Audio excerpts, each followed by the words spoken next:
الحمد للہ رب العالمین والصلاة والسلام علی سید الانبیاء والمرسلین اما بعد فاعوذ باللہ من الشیطان الرجیم بسم اللہ الرحمن الرحیم پڑھیے الصلاة والسلام علیک یا رسول اللہ وعلی آلک واصحابک یا حبیب اللہ الصلاة والسلام علیک یا نبی اللہ وعلى آلك وأصحابك يا نور اللہ۔ فرمان مصطفیٰ صلی اللہ تعالی علیہ وآلہ وصحبہ وبارک وسلم، جو مجھ پر درود پاک پڑھنا بھول گیا گویا کہ وہ جنت کا راستہ بھول گیا۔ جب حضور اللہ نبینا علیہ السلام نے ارشاد فرمایا کہ جو شخص مجھ پر درود پاک پڑھنا بھول گیا گویا کہ وہ جنت کا راستہ بھول گیا۔ پیارے اور محترم میٹھے اسلامی بھائیوں، آج آپ کے لیے ایسا خصوصی اور مجرب وظیفہ لے کر آیا ہوں کہ جس کا بارہا دفعہ حدیث مبارکہ میں ذکر آیا ہے، اور حضور علیہ نبینا علیہ السلام نے اپنی شہزادی کونین خاتون جنت سیدہ پاک فاطمہ الزہرا سلام اللہ علیہ کو یہ وظیفہ پیش کیا۔ اب وظیفہ تو اس طرح برکت والا ہے کہ آپ اس کی برکتیں سمیٹ ہی نہیں سکتے، اتنی وسیع اس کی برکتیں ہیں، اتنی وسیع اس کی فضیلتیں ہیں کہ ہمارے دامن میں وہ سمیٹی ہی نہیں جا سکتی۔ ہمیں اگر تنگ دستی ہے، ہمارے بچے نافرمان ہیں، اگر نیک اور صالح اولاد ہمیں نہیں میسر آ رہی، ہمیں اولاد ہی نہیں ہو رہی، ہمارے رزق میں تنگ دستی ہے، ہمیں تھکاوٹ ہے، بے برکتی ہے، سکون نہیں ہے، زندگی میں نیند نہیں آ رہی، کاروبار میں برکت نہیں ہے، ہمیں اپنا گھر میسر نہیں ہے، زیارت مدینہ نہیں ہو رہی، یا اور بہت سے زندگی کے حالات، بیماری ہے، ہمیں بخار ہے، ہمارے والد بیمار ہیں، ہمیں ٹینشن ہے، ڈپریشن ہے، دل کی بیماریاں ہیں، باطنی بیماریاں ہیں، اور بہت ساری بیماریوں اور زندگی کے حالات و واقعات کے لیے ایک بہت ہی پیارا اور مجرب وظیفہ لے کر حاضر ہوں۔ چلیں آپ کو ایک واقعہ اور حدیث مبارکہ سناتا ہوں کہ فرمان مصطفیٰ صلی اللہ تعالی علیہ وآلہ وسلم ہے کہ تم اپنے معمول میں اس ذکر کو شامل کر لو، انشاءاللہ عز و جل آپ کے رزق میں وسعت اور برکت ہوگی۔ اسی میں ایک واقعہ پیش کرتا ہوں کہ ایک دفعہ حضور علیہ السلام کے پاس چند نہیں بلکہ بہت سارے غلام اور لونڈیاں،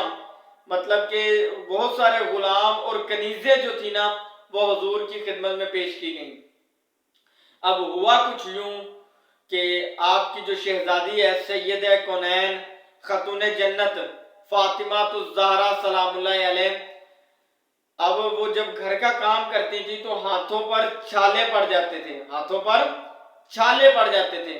تو حضرت علی نے فاطمہ الزہرا رضی اللہ تعالیٰ عنہ سے عرض کی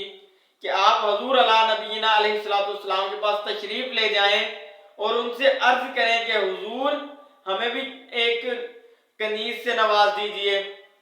تاکہ میری بھی مشکلات میں آسانی ہو سکے۔ اب جب فاطمہ الزہرا سلام اللہ علیہ حضور علیہ السلام کی خدمت میں حاضر ہوئیں تو مجلس میں صحابہ کرام رضوان اللہ تعالی مجمعین کا بہت بڑا مجمع جو تھا وہ موجود تھا حضور کی خدمت میں، تو آپ حضور کی زیارت کر کے وہیں سے واپس گھر لوٹ آئیں۔ اب شام میں جب حضور علیہ السلام صحابہ کرام رضوان اللہ تعالی مجمعین سے فارغ ہو کر گھر تشریف لائے فاطمہ الزہرا رضی اللہ تعالیٰ عنہ کے، تو حضور علیہ السلام نے پوچھا کہ شہزادی کونین آپ آج مسجد میں مجلس میں تشریف لائیں تھی، اس کی کوئی خاص وجہ؟ تو آپ عرض کرنے لگیں کہ حضور جان عالم رحمت کونین صلی اللہ تعالی علیہ وآلہ وصحبہ وبارک وسلم کہ آپ کی خدمت میں بہت سی کنیزیں اور غلام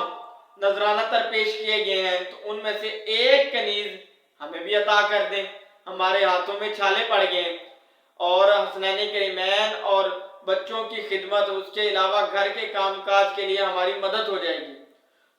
علیہ السلام نے کنیز عطا نہیں کی، بلکہ ایک بہت ہی پیارا اور مجرب وظیفہ پیش کیا۔ اب اس میں نصیحت کی بات یہ ہے کہ ہمارے گھر میں جو والدین ہیں یا سسرال والے ہیں، ہوتا یہ ہے کہ جب بیٹی کو چند کام کرنے پڑ جاتے ہیں نا، تو وہ بیٹی جب گھر میں شکایت کرتی ہے تو وہ لڑنے کے لیے بیٹی کے سسرال چلے جاتے ہیں لڑنے کے لیے۔ اب دیکھیے کہ حضور علیہ السلام نے شہزادی کونین کی تربیت کس طرح فرمائی۔ حضور علیہ السلام نے فرمایا کہ آپ اس وظیفے پر عمل کریں، اور انشاءاللہ جب آپ سونے لگیں گی اس وظیفے کو پڑھیں تو آپ کی سارے دن کی تھکاوٹ وہ دور ہو جائے گی۔ اب اس وظیفے کا نام ہی دیکھیں کتنا پیارا، تسبیح فاطمہ رکھ دیا گیا۔ کیا نام رکھا گیا جی؟ تسبیح فاطمہ، یعنی کہ فاطمہ کی تسبیح۔ اب وہ کیا ہے کہ 33 بار سبحان اللہ، 33 بار الحمدللہ اور 34 بار اللہ اکبر، کل ملا کے 100 کا عدد مکمل ہوا۔ اس کو آپ روزانہ رات، بلکہ جب بھی آپ اپنے خوابگاہ تشریف لے جائیں سونے کے لیے، تو آپ اس کا عمل کریں، اس وظیفے پر عمل کریں۔ انشاءاللہ اس کی برکتیں آپ دیکھیں گے اور حیران و پریشان ہو جائیں گے کہ اتنا مجرب وظیفہ، کیونکہ یہ تو حضور علیہ السلام نے عطا کیا نا ہمیں، اپنے امتیوں کو، اپنے غلاموں کو اپنی بیٹی کے صدقے یہ عطا کیا گیا۔ ہمیں تو یہ چاہیے، بلکہ سلسلہ عالیہ قادریہ طاریہ میں یہ تو معمول ہے کہ پنجگانہ نماز کے بعد یہ وظیفہ پڑھا جاتا ہے کہ 33 بار الحمدللہ، 33 بار سبحان اللہ اور 34 بار اللہ اکبر۔ اب اس میں ہمارے لیے نصیحت کی بات وہ یہ ہے کہ اب ہمیں یہ چاہیے کہ اگر ہم اپنی اولاد کو، اپنی بیٹی کو سسرال بھیجتے ہیں تو اسے نصیحت کریں کہ بیٹا وہ بھی آپ کے والدین ہیں، اور اگر وہ کوئی شکایت کرتی ہے میرے ساتھ یہ ہوتا ہے، اس کو سمجھائیں کہ بیٹی اگر وہ آپ کے ساتھ اس طرح کرتے ہیں تو آپ ان کے ساتھ تعاون کیجئے، کہیں آپ یہ دیکھیے کہ آپ کی وہاں غلطی تو نہیں ہے۔ اب ہمیں یہ سوچنا چاہیے، ساس کو یہ چاہیے کہ جس طرح اپنی بیٹی کو بیٹی مانتی ہے نا، وہ اپنی بہو کو بھی بیٹی مانے کہ یہ میری بیٹی ہے، اور بہو کو یہ چاہیے کہ جس طرح وہ اپنی ماں کو ماں مانتی ہے نا، وہ اپنی ساس کو بھی یہی کہے کہ وہ میری ماں ہے۔ تو پھر اس کا جو ہے نا وہ رد عمل آئے گا اور ہر گھر میں خوشیاں اور برکتیں ہوں گی۔ اب اس وظیفے پر آپ عمل کریں، انشاءاللہ اللہ پاک نے چاہا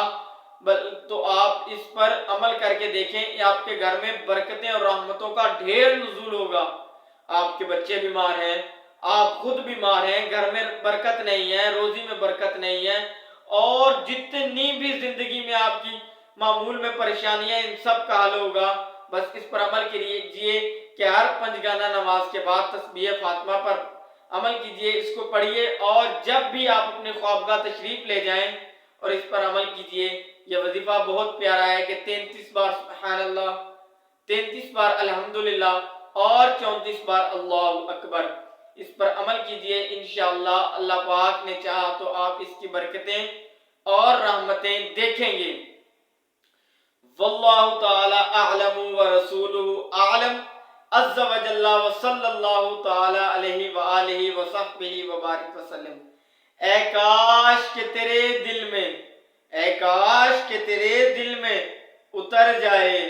میری بات،